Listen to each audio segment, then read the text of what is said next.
My name is Rachel Morrison, and if someone had told me 10 years ago that I'd one day hand over my company's bankruptcy papers at my own brother's wedding, I would have laughed in their face. But life has a way of teaching you lessons you never thought you'd need to learn. I had emptied my savings to put my brother Michael through his doctoral program at Stanford.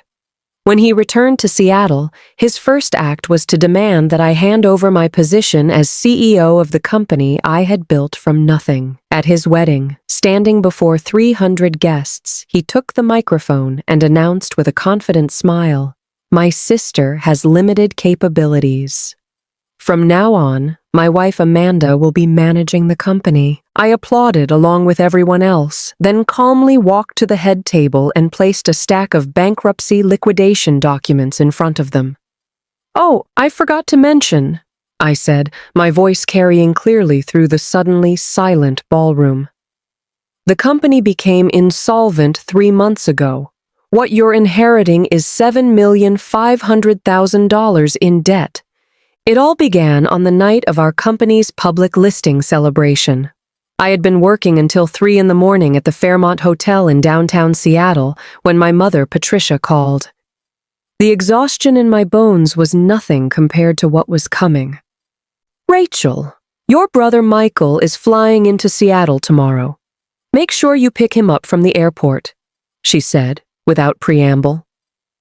I pinched the bridge of my nose, my voice hoarse from the long day.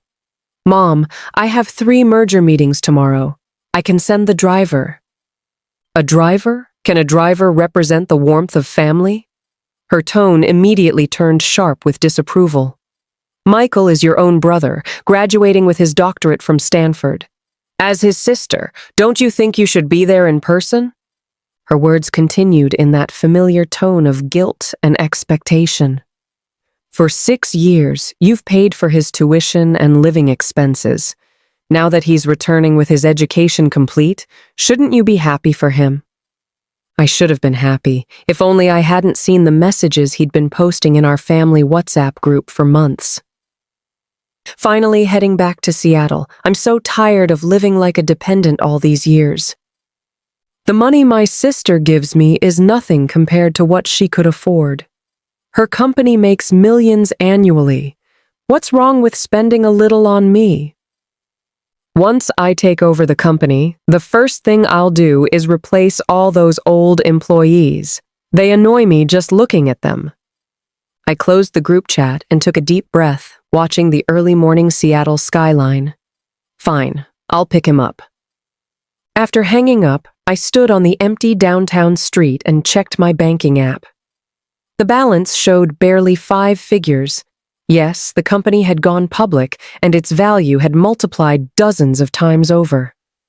But I had poured every dividend back into research and development, trying to fill the endless holes in our budget. We still owed the bank $2 million in bridge loans. None of this was known by my family. They only saw the glamour and success, never the sleepless nights or the constant financial pressure that kept me awake, wondering how we'd make payroll. At Seattle-Tacoma International Airport the next day, Michael emerged from the arrivals gate pushing 3 oversized suitcases. He wore designer clothes from head to toe and Ray-Ban sunglasses, followed by an equally well-dressed young woman with perfectly manicured nails. "Sister!" He removed his sunglasses and spread his arms wide. "I've missed you so much." I stood motionless, not moving to embrace him. He lowered his arms awkwardly and pulled the woman forward. "Let me introduce my fiancée, Amanda Sterling. Amanda, this is my sister, Rachel Morrison." Amanda looked me up and down appraisingly before extending a hand adorned with diamond-encrusted nails. "Hello, sister." I glanced down at my own hands, roughened from years of working long hours, and chose not to take her offered handshake. "We can talk in the car. I have a meeting this afternoon." As we walked to the parking garage, Michael kept his arm around Amanda's waist possessively. "Sister, did you get a new car? This Mercedes C-Class won't do? Why didn't you buy a Porsche? The CEO of a publicly traded company driving this looks unprofessional. I pressed the key fob and the trunk opened slowly. Will your luggage fit? Michael assessed the space and frowned. It's so small. Sister, I have all this stuff. You should have brought the company's executive vehicle. The executive vehicle is picking up clients, I said, opening the driver's door. If it doesn't fit, call an Uber freight service. His expression darkened, but he said nothing more. Once we were in the car, Amanda suddenly spoke up with a sweet voice. Sister, Michael and I are having our wedding next month. You'll be our witness, won't you? I was stunned. Next month? Yes, Michael jumped in, his tone matter of fact. Amanda is pregnant, so we need to move quickly. Sister, you should book that resort hotel your company partners with for our wedding venue. And we'll need a new place to live. That luxury downtown apartment of yours would be perfect. Since you live alone, it's wasteful anyway. Let us borrow it for a few years. My grip on the steering wheel tightened. That apartment was the gift I had given myself on my 30th birthday. I had spent 5 years paying off the mortgage, finally making the last payment just the year before. I live in that apartment, I said quietly. You can move back to the family home in Bellevue, Michael replied dismissively. Mom and Dad said the house is empty anyway, and you could keep them company. Besides, Amanda is pregnant and needs a good environment for the baby. Your apartment has a great location and is in an excellent school district. It'll be convenient when the child starts school. He spoke so naturally, as if my possessions were naturally meant to be his. Amanda gently touched her belly from the back seat, her voice soft and manipulative. Sister, you wouldn't refuse, would you? Michael always says you care about him most. I caught her eye in the rearview mirror. She smiled at me, but there was no warmth in her gaze, only calculation. I neither agreed nor refused, saying only that I would consider it. Michael was clearly dissatisfied with this response, but he held his temper in Amanda's presence. That evening, our family WhatsApp group became active again. My mother posted 9 photos of Michael and Amanda together, captioned, "My son graduated with his doctorate and brought home such an accomplished daughter-in-law, double happiness." Relatives immediately began liking and commenting, "Little Michael is so successful." "Amanda looks like a wonderful girl. Michael is so fortunate." "Where's Rachel? We don't see her in any photos." My mother replied, "Rachel picked them up from the airport but went back to work for meetings. That child only has eyes for her job." Soon, Michael posted a red envelope gift in the group, followed by a message. "Thank you all for your blessings. Amanda and I are having our wedding next month. Everyone must come. The venue will be at my sister's resort hotel, and she's covering the entire reception. We hope you'll all honor us with your presence." The group chat exploded with responses. "Rachel is so generous. A publicly traded company CEO really is different. Michael is so lucky to have such a sister." I stared at my phone without typing a single word. Minutes later, I received a private message from my mother. "Rachel, you saw the group messages, right? You need to take care of your brother's wedding arrangements. Book the resort hotel and arrange the reception with the highest standards. And that apartment of yours needs to be vacated soon. Your brother and his wife are waiting to move in." I typed back, "Mom, the company is facing cash flow problems right now. The resort hotel needs to operate during peak season and can't be shut down. The apartment is where I live, so it's not convenient to lend out." After I sent the message, I saw typing appear for a long time.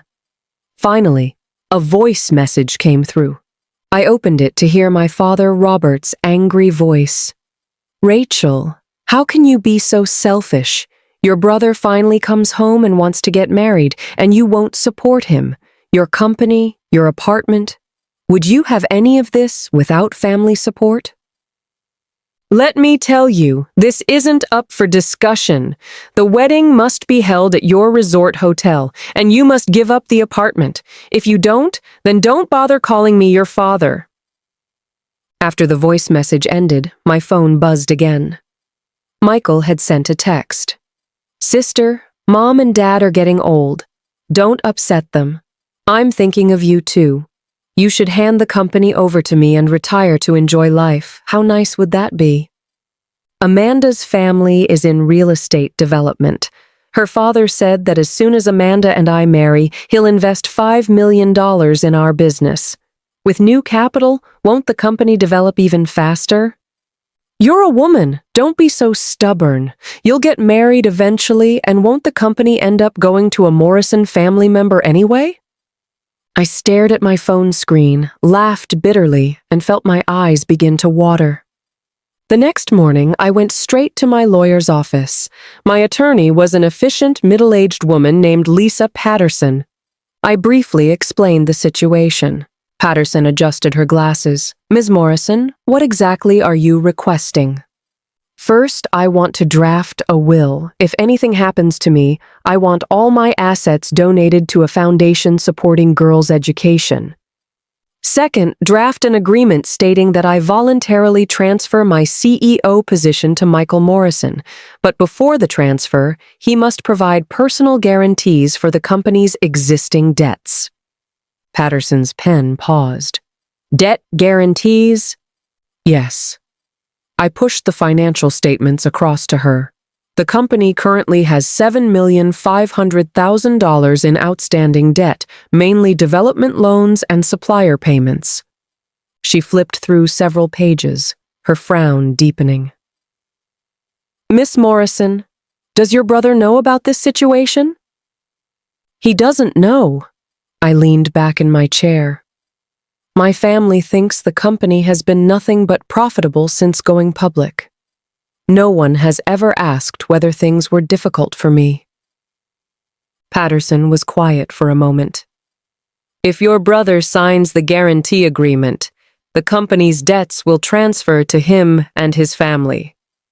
Are you certain you want to do this?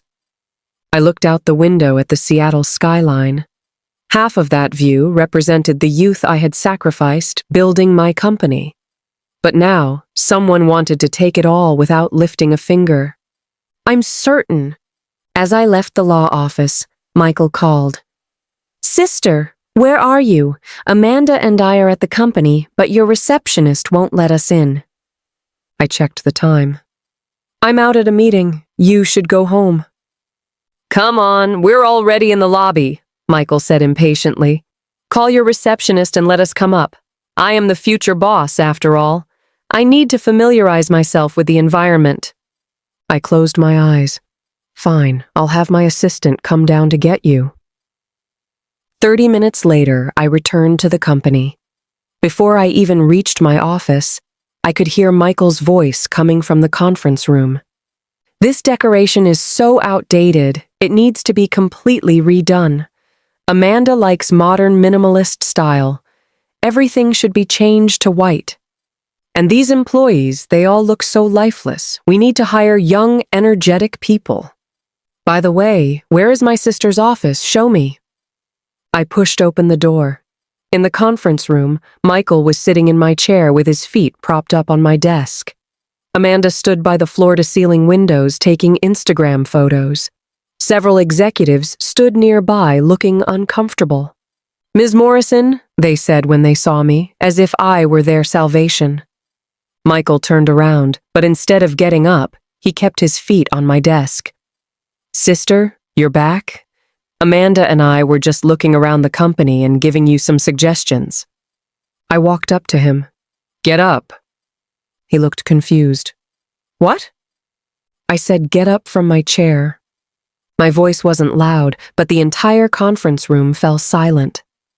Michael's face flushed with embarrassment, but he slowly stood up. Why are you being so fierce? I was just sitting for a moment. I ignored him and turned to the executives. You can get back to work. They left quickly, relief evident on their faces. Only the three of us remained in the conference room. Amanda came over and linked arms with Michael, her voice gentle and placating. "Sister, don't be angry. Michael is just too eager to help. He wants to familiarize himself with the business so he can share your burden." I looked at her. "Ms. Sterling, the company has rules. Non-employees cannot enter work areas freely and certainly cannot enter the CEO's office without permission." Her expression changed. Michael immediately defended her. "Sister, what do you mean by that? Amanda is my fiancée and will be the company's future first lady. Why can't she come in?" "The future is the future, now is now." I opened my laptop. "If there's nothing else, please leave. I need to work." "Rachel," Michael completely lost his temper. "What kind of attitude is this? Do you really think this company belongs to you alone?" "Mom and Dad both said this company is Morrison family property. I'm the Morrison family son, and you're just a daughter who will eventually marry out. Of course the company should go to me." I looked up at his face, twisted with anger, and suddenly remembered many years ago when he was still in elementary school. Once, when classmates were bullying me, he charged out holding a broom, shouting, "Don't bully my sister." He had been so small then, but so brave. Now he had grown up, earned his doctorate, but turned all his weapons against me. Michael stormed out, slamming the door. Amanda followed, glancing back at me with a look full of contempt and calculation. I didn't have time to dwell on it. The afternoon merger meeting was crucial. We were negotiating with a technology company that held patents we desperately needed. The negotiation lasted 4 hours. When it ended, the other company's CEO, James Wilson, shook my hand and said, "Ms. Morrison, it's been a pleasure working with you. I hope we'll have more opportunities to collaborate." I smiled and walked them to the elevators. As I was returning to my office, my assistant Jessica hurried over. "Ms. Morrison, your brother and his fiancée, they went to the Research and Development Center."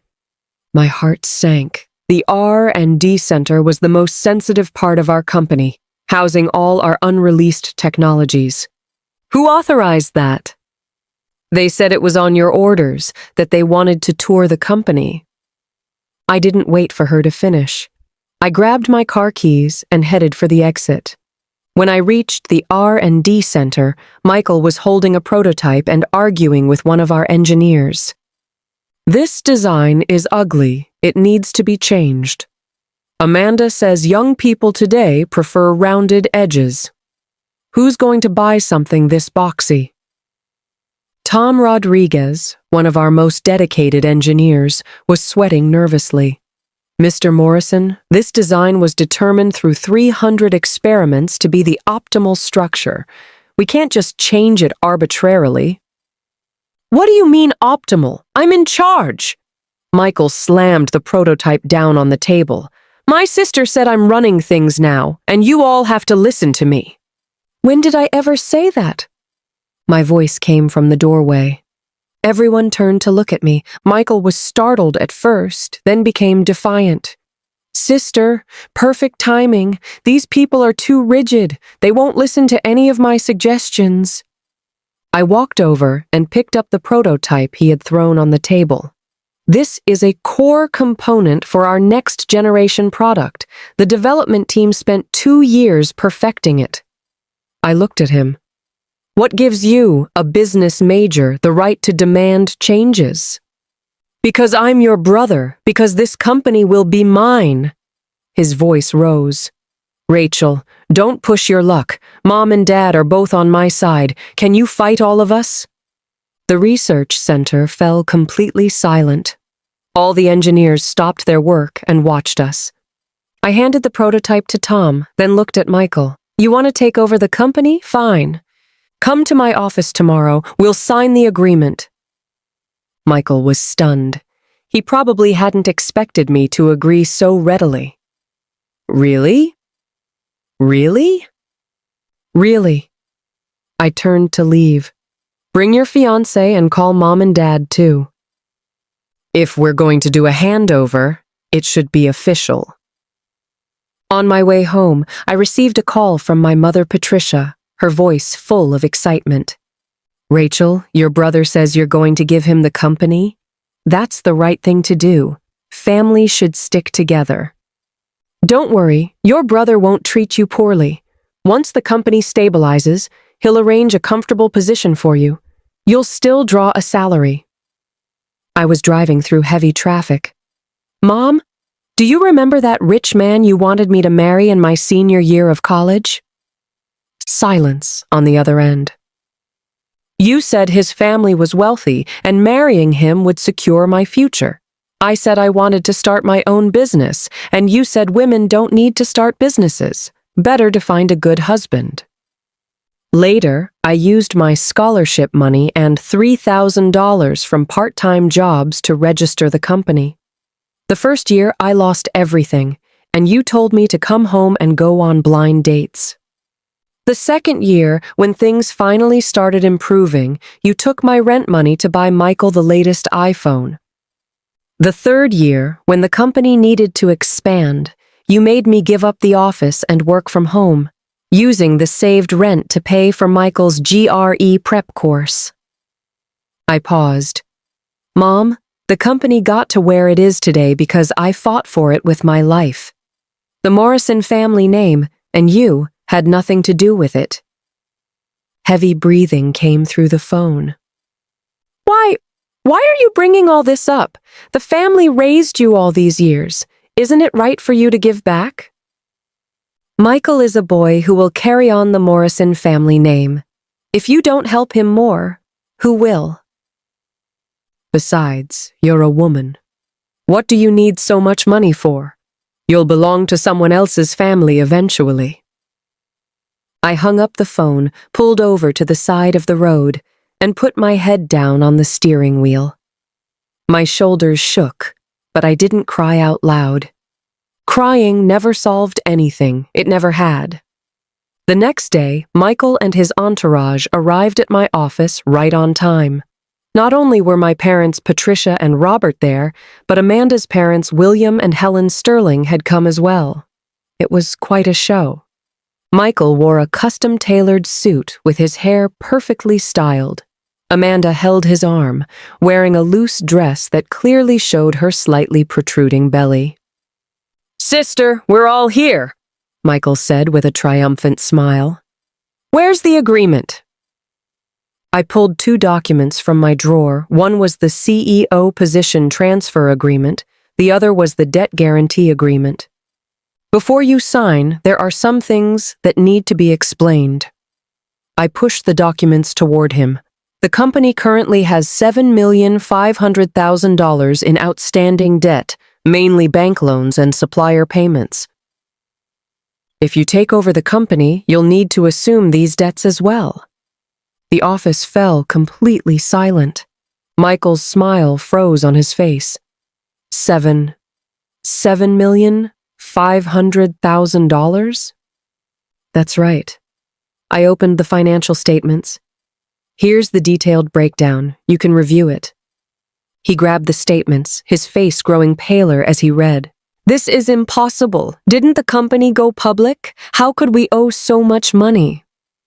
We went public to raise capital to pay down debt, I said calmly. But R&D investments were too large, and debt continued to accumulate. You're lying! My mother Patricia suddenly shrieked. You just don't want to give the company to your brother, so you're making up these lies. I looked at her. Mom, the financial statements are public record. You can have any accounting firm verify them. I don't believe it. She rushed over and pointed at my nose. Rachel, I raised you all these years, and this is how you repay me? Pushing your brother into a pit of fire? A pit of fire? I laughed. Didn't you always say the company was a gold mine? How is it suddenly a pit of fire when you hear about debt? Michael's face kept changing colors. Amanda's parents, William and Helen, exchanged glances and quietly stepped backward. Michael, William Sterling spoke up, This debt? It's quite substantial. You young people have it tough with entrepreneurship. Maybe you should reconsider? Reconsider what? Michael jumped up. Sister, you're doing this on purpose, aren't you? You just don't want to give me the company. The agreement is right here. I pointed to the documents. Sign it, and the company is yours. Don't sign, and stop saying I'm not giving you a chance. He stared at me with bloodshot eyes. I knew what he was thinking. He wanted to gamble, to bet that I was bluffing, that the company was actually profitable and I just didn't want to give it to him. In the end, Michael didn't sign. He said he wanted to bring in a professional team to audit the company's books and would sign only after confirming everything was legitimate. I agreed. As they were leaving, Amanda walked behind the others. She looked back at me and said softly, Sister, you're more formidable than I thought. I said nothing. She continued, but Michael won't give up. Neither will his parents. I know, I replied.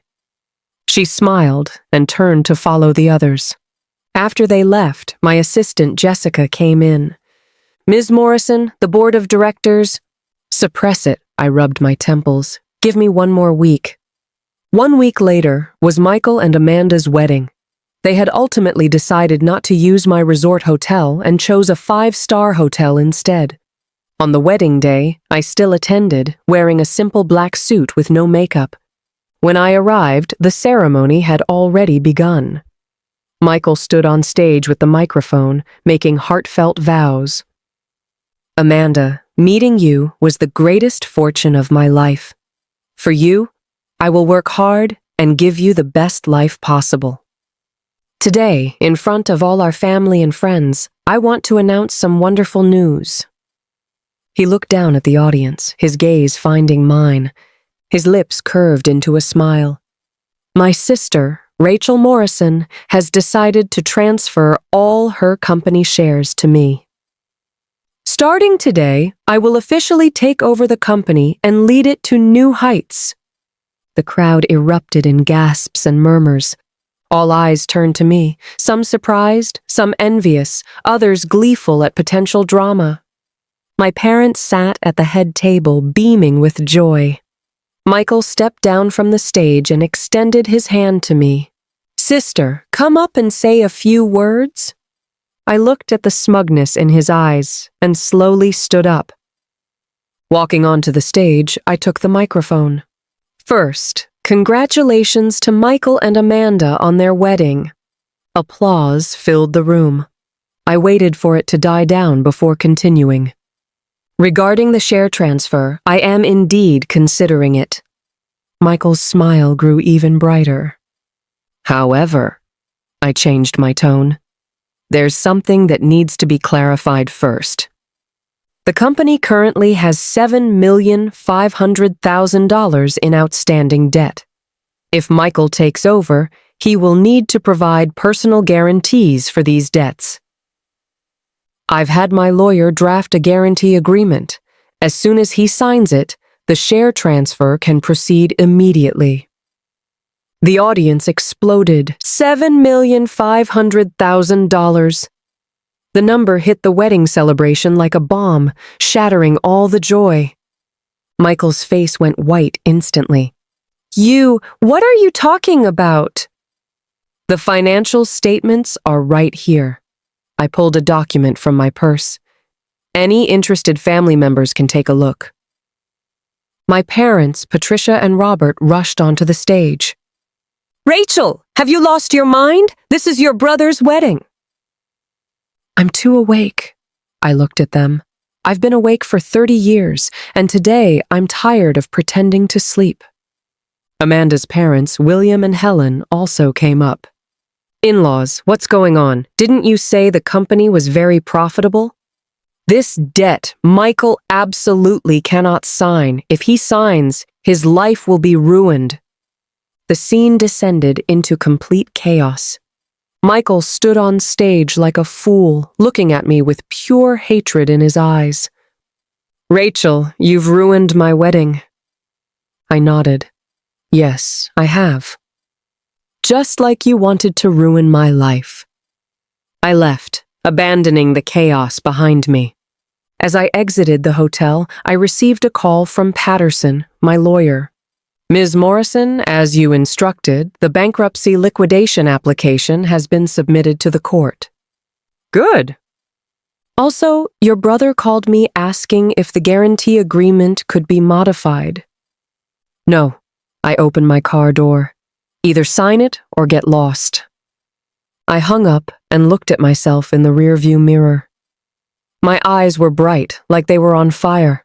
I knew that from today forward I had no way back and no family left, but suddenly I felt very light. So this is what letting go feels like.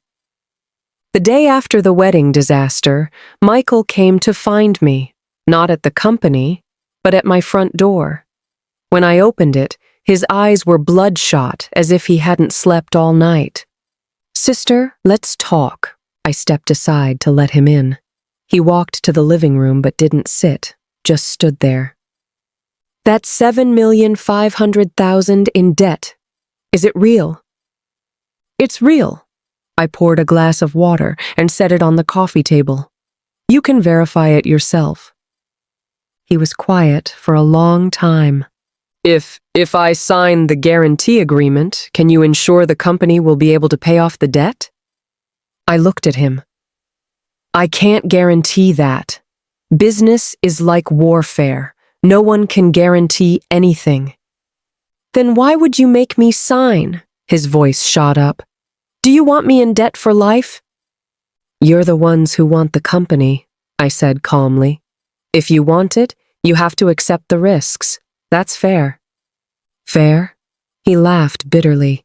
"Rachel, have you ever been fair to me?" "Since we were children, Mom and Dad gave you everything good. What did I get? Just the scraps of money you threw my way." "You paid for my education because you wanted me to be grateful and live in your shadow forever." I looked at him. This brother I had protected since childhood. Suddenly, he seemed like a stranger. "Michael, in your 6 years of doctoral study, I gave you $200,000. All your luxury goods, all your expensive purchases, I paid for them. Your fiancé's diamond ring, $80,000. I paid for that, too. And now you tell me you've been living in my shadow?" He was stunned. I didn't know." "Of course you didn't know." I stood up. "You only knew how to ask for money. You never asked where it came from or how hard it was for me to earn it. When the company was most difficult, I couldn't afford takeout and lived on instant noodles every day. What were you doing? Posting photos of expensive restaurants on Facebook, saying, 'Thanks to my sister's sponsorship.' Michael, I'm not your mother. I have no obligation to support you for life." He opened his mouth, but no words came out. Finally, he left, saying before he went, "I won't sign that agreement. I don't want the company anymore." Michael gave up, but my parents didn't. For the next week, they bombarded my phone with calls. My mother, Patricia, cried. My father, Robert, raged. Their central message was the same: I should shoulder the debt myself and hand over a clean company to Michael. "He's your own brother. How can you bear to see him in debt?" "Can you bear to see me in debt?" I asked. "You're capable. You can handle it. Besides, you're the older sister. What's wrong with helping your younger brother?" I hung up and blocked their numbers. The world became quiet, but the peace lasted only half a day. In the afternoon, my receptionist called. "Ms. Morrison, your parents and brother are downstairs. They say they won't leave until they see you." I walked to the window and looked down. A crowd had gathered at the company entrance. My parents were sitting on the ground while Michael stood beside them. Amanda was there too, prominently displaying her pregnant belly while crying dramatically. People were already taking photos with their phones. I pressed the intercom, "Call security." We did, but they said if security touches them, they'll call the police and claim elder abuse.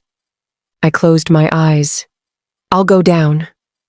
Downstairs, 3 circles of onlookers had formed. When my parents saw me, they immediately began wailing. Everyone judge for yourselves. This ungrateful daughter wants to give the company to her brother, but at the last minute, she's trying to saddle him with $7,500,000 in debt. I worked so hard to raise her, and this is how she repays me. Michael stood to the side with his head down, saying nothing. Amanda cried as she spoke. "Sister, I know you resent me for taking Michael away, but you can't take revenge on him like this." The crowd murmured and pointed. "She looks respectable, but how can she be so heartless?" Cheating her own brother? Is she even human? I heard she's the CEO of a public company too. Disgusting. I stood there, letting them curse and cry. When they were exhausted, I finally spoke. "Are you finished?" My mother looked startled. I took out my phone and played a recording, yesterday's phone conversation with her. "You're the older sister. What's wrong with helping your younger brother? You're capable. What's a little debt to you? The company should go to Michael anyway. You're a daughter who'll marry out eventually." When the recording finished, the crowd grew quieter. I played another recording, Michael's messages, in our family group chat. "Once I take over the company, the first thing I'll do is replace all those old employees. They annoy me. The money my sister gives me is nothing. Her company makes millions annually. What's wrong with spending a little on me?" The crowd began whispering, "This son doesn't seem right either." "Sounds like a mooch." I put away my phone. The company's debt comes from business operations, not my personal spending. If you want the company, accept the debt. If you don't want it, stop coveting it. It's that simple. I turned to leave. "Wait!" Michael suddenly spoke up. He walked over to me, staring intently. "Sister, do you have to be this ruthless?" "Ruthless?" I looked at him. "Compared to you wanting to bleed me dry, I think I'm being quite merciful." He gritted his teeth. "Fine, I'll sign. But I have one condition." Michael's condition was for me to transfer my downtown apartment to him. "Amanda is pregnant and needs a good environment. Give me the apartment and I'll sign the guarantee agreement." I looked at him, this brother I had protected since childhood, and suddenly found it laughable. "Michael, do you know how I managed to buy that apartment?" He remained silent. During the company's most difficult year, I worked continuously for 3 months, sleeping 4 hours a night until I was hospitalized with a bleeding ulcer.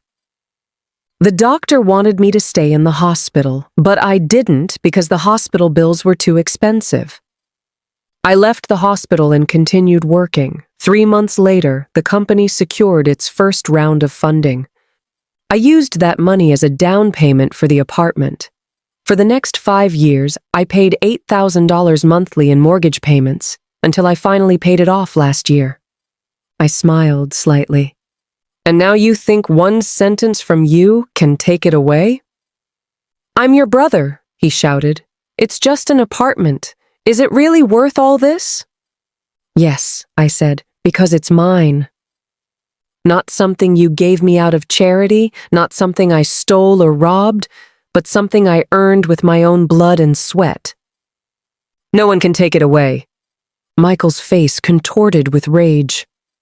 "Fine, Rachel, fine! I don't want the company either. You can handle the debt yourself. Let's see how you survive." He pulled Amanda away and helped my parents up. "Mom, Dad, let's go. From today on, I don't have a sister." They left. The crowd dispersed. I stood at the company entrance under the harsh Seattle sunlight. My assistant, Jessica, approached carefully. "Ms. Morrison, are you all right?" "I'm fine," I said. "Let's get back to work." As I walked back into the building, my steps were steady, though my nails had dug deep into my palms. Michael kept his word. He really stopped contacting me. I was also removed from the family group chat. I heard he had moved in with Amanda's family, the Sterlings. The Sterling family was well off, but not wealthy enough to casually throw around millions. Moreover, Amanda had a younger brother. In families that favor sons over daughters, daughters are always outsiders.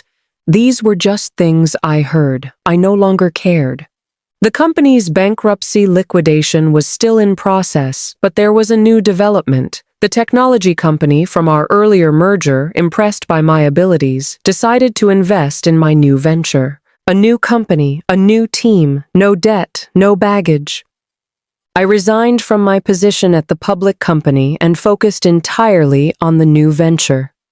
We rented office space in a startup park. It wasn't large, but it was sufficient. The team consisted of young people full of drive and ideals. We worked late every night, but we were happy. That pure happiness that comes from pursuing dreams. 3 months later, our new company launched its first product to excellent market response. On the night of our celebration, the team drank themselves silly. I stepped outside the restaurant for some fresh air when my phone rang. It was an unknown number. I answered to hear Michael's voice, tired and defeated. "Sister." I didn't respond. Amanda and I are getting divorced." I still said nothing. Her family. They look down on me completely. They say I'm a freeloader, that I depend on my sister. Her brother humiliates me daily, and Amanda doesn't defend me. Her parents said, unless I can come up with $50,000, they'll force us to divorce. He was crying, a 30-year-old man crying like a beaten dog over the phone. "Sister, I was wrong. I was really wrong. Can you forgive me? We're still family." I listened to his sobbing with no emotion stirring in my heart. "Michael," I said, "we were never family. Family members don't treat each other as ATMs. Family members don't kick each other when they're down. Family members don't cut ties for profit." He cried harder. "But you're all I have left." "No," I said. "You still have Mom and Dad. They're the ones who will always stand by you. Go to them." I hung up and blocked that number too. 2 months later, I received a call from my mother, Patricia. This time, she wasn't scolding me, but begging. "Rachel, your brother is in trouble. He borrowed from loan sharks, and now they're threatening to sue him. Please save him, I'm begging you." I held my phone and walked to the window. "How much did he borrow?" $50,000. "How did he borrow it?" "He said he wanted to start a business, to prove himself to you. But he lost everything." I closed my eyes. $50,000. Again, $50,000. "Mom," I said, "I can't help." "Why? Don't you have a new company? 50,000 isn't much for you." "You're right, it's not much." I opened my eyes. "But I don't want to give it." "He's my son, your own brother." "So what?" I asked. "Because he's my brother. I have to clean up his messes for life?" "Mom, I'm 35 years old. My life isn't meant to be his safety net." Screaming and crying came through the phone. "Rachel, you heartless thing, I should never have given birth to you." "You're right," I said. "You shouldn't have given birth to me. If I could choose, I wouldn't want to be born into this family either. But since I'm here, I'm going to live for myself this time. This time, no one gets to drag me down." Later, I heard that Michael did manage to repay the loan sharks. My father, Robert, sold the family house in Bellevue and borrowed from every relative to scrape together the money. They moved to a cheap apartment in Renton. Michael found an ordinary job paying $3,000 a month. Amanda terminated her pregnancy and married someone else. Her family had only been interested in Michael as the heir to a public company. Without that identity, he had no value to them. I heard all this from former relatives. I had long since cut contact with my family. The new company continued to grow. Our second round of funding was secured. The team tripled in size, and we moved to a larger office. I gave myself a vacation and went to Yellowstone National Park. Standing before the Grand Canyon, looking at the distant snow-capped peaks, my heart was perfectly peaceful. Letting go, I realized, wasn't about losing something.